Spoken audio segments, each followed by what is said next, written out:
Oi oi, hello and welcome to another GG.CO.UK trends video. Again, kindly sponsored by Boyle Sports.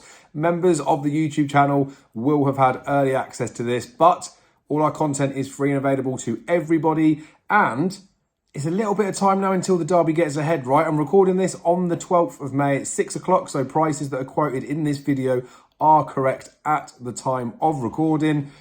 But the 7th of June isn't that far away. The flat season does seem to start, and then it seems to really get running very, very quickly, which is quite testament, isn't it, to the fact that it is flat racing and there's a lot of speedy horses that will be putting their stuff on show. Now, we have seen Delacroix this weekend in the Ballysack Stakes, a very impressive winner. We have seen Ruling Court, I would still say a very impressive winner of his 2,000 guineas at Newmarket. And we're yet to see the current anti-post favourite, the Lion in Winter, but we are due to see him this week in the Dante Stakes at York. So, where I quote these prices in a moment, like I say, they are correct at the time of recording on the 12th of May. So this is before the Lion in Winter has gone out, and I'm going to say he's gone out and won. Now, I say that Aidan O'Brien has already said, hasn't he, that he's going to come on leaps and bounds for that first run. I've looked at the trends for this entry. I've looked at the trends in the last decade too. So we'll point out in this video some of the key factors that come in there, a few things to consider, a few niche bits I've put in there too. There'll be a link in the description to the written article. If you're very early to watching this video, it might not quite be up yet. However, if you're later to the channel, make sure you subscribe, make sure you drop a like to the video, drop a comment with who you fancy to win the derby. And of course, you can click that video to get your link to the free cheat sheet, where there is some depth behind it too. But look, let's look at the prices with Boyle Sports at the time of recording. The Lion in Winter is 11-4, Ruling Court is 4-1, Delacroix is 4-1, Twain is 8-1, it's 18s and bigger the rest.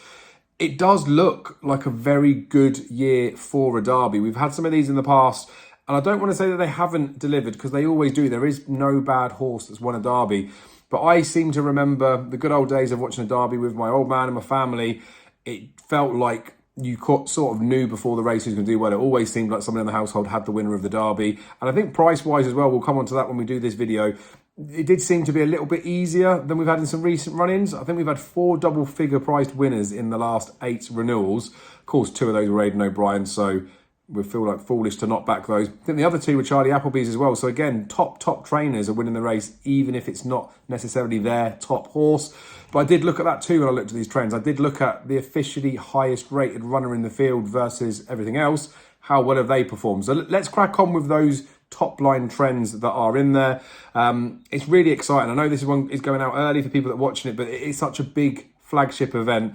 The detail that's in this article, like I said, there'll be the link in the description, I do think will help understand why some things may happen. So even if it's prices on horses, if they might drift or they might shorten, we've obviously got to wait until the draw comes out. That could be very significant in here. There was a lot of talk recently about the fact of stall 1 being a terrible draw, and then we've had 2 of the last 4 winners have come from that stall.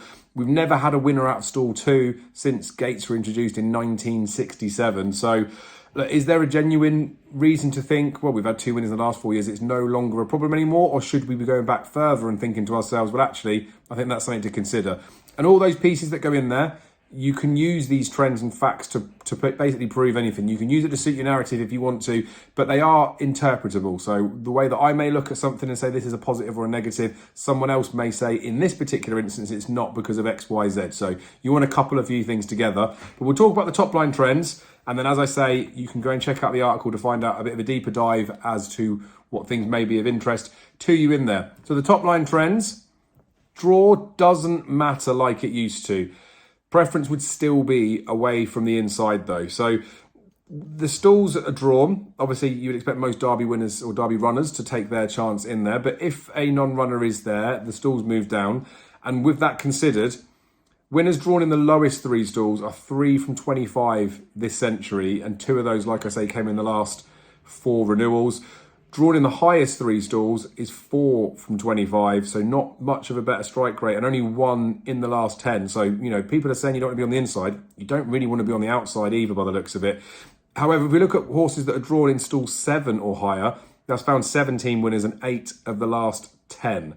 So there is something in it. We need to wait for the draw, but I think a good horse can overcome a bad draw. That's what I would surmise from this. It will make a difference to the betting markets, though. I will say that much. Like when you get a horse, especially in recent years, that have been drawn one that probably were just way too good anyway, it might boost out a price. We may have lost that benefit now. I don't think bookmakers might do it unless they're drawn in stall 2. They're most likely to be priced 8 to 1 or shorter, or trained by Aidan O'Brien and Charlie Appleby. Like I said, most winners of this race that I can remember as a kid were just the ones that were fancied. You've got some phenomenal names on this honours roll, and it doesn't have to be as hard as we want to make it out to be. I've done some more details in there about Aidan O'Brien specifically, but in there I talk about if you were to back other trainers' horses that were priced short, how well they do, and if you were to back other trainers' horses that were priced bigger, how badly you would do, and almost in comparison to Aidan O'Brien. So within that, if you were to back any other trainer than Aidan O'Brien with runners that were priced 7 to 1 or shorter, you'd be showing a 10% return on investment this entry. Look, it's not massive, but it's still fine, isn't it? If you were to back Aidan O'Brien's horses that were all that sort of short, you'd make a bit of money, but your return on investment wouldn't be as significant. If you look at his favourites, he's got a good strike rate, but all of this is detailed in the article. The staggering thing is, though, if you were to back all of Aidan O'Brien, or all of the non-Aidan O'Brien trained runners that were priced at bigger than 7 to 1, it's a minus 65% return on investment. So I guess a little bit like a Grand National, this might be a race that's going to bring families together to go and watch it. But if you are going to go reaching for one at a big price, probably avoid the trainers that aren't named Aidan O'Brien or Charlie Appleby. That written down in text now, Q, a big price winner from a, not to say a random trainer, because they're all good trainers that have a winner in a derby or a runner in a derby, aren't they? When I talked about the highest rated runners, you do want to respect the highest rated runner in the field. Now, again, the details are all in here. Since 2004, which is easier to get it because every horse did have an official rating marked up apart from a French horse that come over, Pour Moi. Back in the highest rated runner in the Derby since 2004 shows a 55% return on investment at SP. That doubles to 110% just looking at the last 10 run-ins. And it would have found you all of the last 3 winners. So I know it sounds like a very glaringly obvious thing to say, but I put this in with lots of the other articles where it doesn't pay to follow the highest rated runner in the field. With the Derby, considering we haven't got that much to go by, we've got 2-year-old form and maybe a bit of 3-year-old form to go by, the handicapper will have a better handle on things than maybe we will. And I know everyone's got, it's just like an opinion, everyone's got their own opinion of where a figure should sit, but it has proved profitable to stick with the highest rated runner in the field, regardless of what they've done recently. We saw City of Troy flop last time. We saw August Rodin do that the time before too. Next, they were sent off 5 to 2 or shorter on their last run. So lots of the trends that I will put in here, we'll be talking about last time out winners, maybe like days they've had since their last run too, but you want to couple that with a few other things. So you might have every single horse in the race ticks a box because I've said it's important to look at. But then if you add in, well, were they sent off 5 to 2 or shorter last time out, that will also add a bit of benefit to it. So that's something key to look forward to. They're good horses. We know that before they win their prep race before a derby or run in their prep race for a derby, you would think.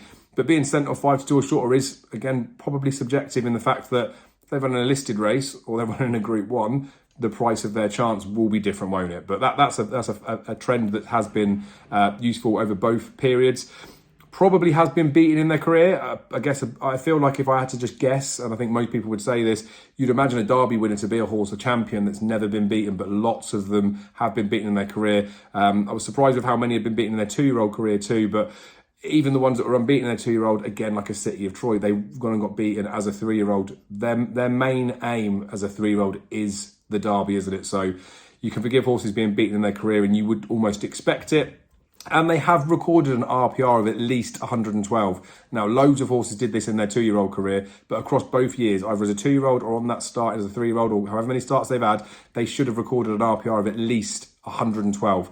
Again, it's maybe not going to whittle it down too much, but when you couple it with the prices and things that they did on their previous races, it is going to help whittle it down to find the most likely Derby winner. Some of the horses that have won these at big prices would tick most of the boxes that I'm putting in here. So it's not just finding you the favourites that will potentially win a race. It's finding you the horses that, on the profile perspective, are the most likely winner of the Derby. So big thanks for you taking your time to watch this. I hope you have the best of luck with all of your endeavours up to and including the Derby and beyond. Like I say, make sure you like the video, make sure you're subscribed to the YouTube channel, drop a comment below with who you think wins the Derby, and we will see you again very soon.